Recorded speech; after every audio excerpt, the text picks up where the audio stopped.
অসমৰ নতুন government job আহিছে NID আছামে নতুন ৰিক্ৰুটমেণ্ট ঘোষণা কৰিছে চেলেৰি আপোনালোকৰ 50,000 ওপৰত হ'ব সো এপ্লাই কৰিবলৈ দেৰি নকৰিব নমস্কাৰ বন্ধুসকল আজি ভিডিঅ'টো মই আপোনালোকক জনাম যে NID আছামৰ পৰা নতুন ৰিক্ৰুটমেণ্ট ৰিলিজ কৰিছে যদি সম্পূৰ্ণ ডিটেইলছখিনি জনাম ভেকেন্সি ডিটেইলছ চেলেৰি কিমান হ'ব আৰু কোৱালিফিকেশ্যন কিমান লাগিব আপোনালোকক প্ৰথমে দেখুৱাইছে যে অৰ্গেনাইজেশ্যন ৰিলিজ কৰিছে আপোনালোকৰ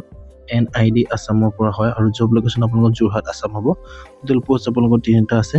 প্ৰথমটো পোষ্ট হ'ল আপোনালোকৰ সিনিয়ৰ এছিষ্টেণ্ট আৰু দ্বিতীয়টো পোষ্ট নাম হ'ল আপোনাৰ এছিষ্টেণ্টৰ কাৰণে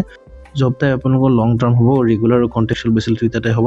এপ্লিকেশ্যন মোৰ অনলাইন হ'ব আৰু ষ্টাৰ্টিং ডেট আপোনাৰ 10 এপ্ৰিলৰ পৰা আৰম্ভ হৈছে আৰু লাষ্ট ডেট আপোনালোকৰ 10 মে'লৈ হয় মই আপোনালোকক ভেকেন্সি ডিটেইলছ কৈ দিছোঁ সিনিয়ৰ এছিষ্টেণ্টৰ কাৰণে দুটা পোষ্ট আছে পে লেভেল আপোনালোকৰ লেভেল 5 হ'ব আৰু চেলাৰি ষ্টাৰ্টিং আপোনালোকৰ 52,000 হ'ব আৰু কেটেগৰী আপোনালোকৰ আনৰিজাৰ্ভৰ কাৰণে এটা আছে OBC কাৰণে এটা আছে আৰু দ্বিতীয়টো পোষ্ট হ'ল আপোনাৰ এছিষ্টেণ্টৰ কাৰণে যদি টোটেল পোষ্ট এটা আছে আৰু পে লেভেল আপোনালোকৰ লেভেল 4 হ'ব মান্থলি চেলাৰি আপোনাৰ 45,000 হ'ব আৰু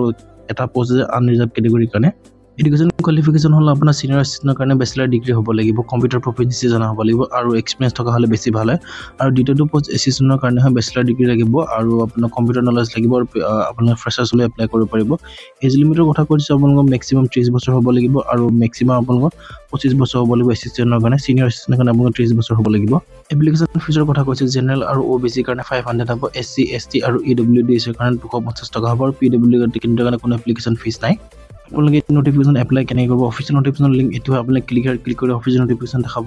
আৰু এপ্লাই পৰ্টেলৰ লিংক এইটো হয় আপোনালোকে ইয়াতে দি এপ্লাই কৰিব পাৰিব আপোনালোক মই সিলেকশ্যন প্ৰচেছটোৰ কথা কৈ দিছোঁ ৰিটেন টেষ্ট হ'ব তাৰপিছত ট্ৰেড টেষ্ট হ'ব আৰু প্ৰেজেণ্টেশ্যন দিব লাগিব তাৰপিছত ইণ্টাৰভিউ হ'ব আৰু টাৰ্মছ এণ্ড কণ্ডিশ্যনখিনি আপোনালোকে নিজে চাই ল'ব আৰু আপোনালোক এজ ৰিলেক্সেশ্যন গভৰ্ণমেণ্ট ৰুলছৰ হিচাপত দিব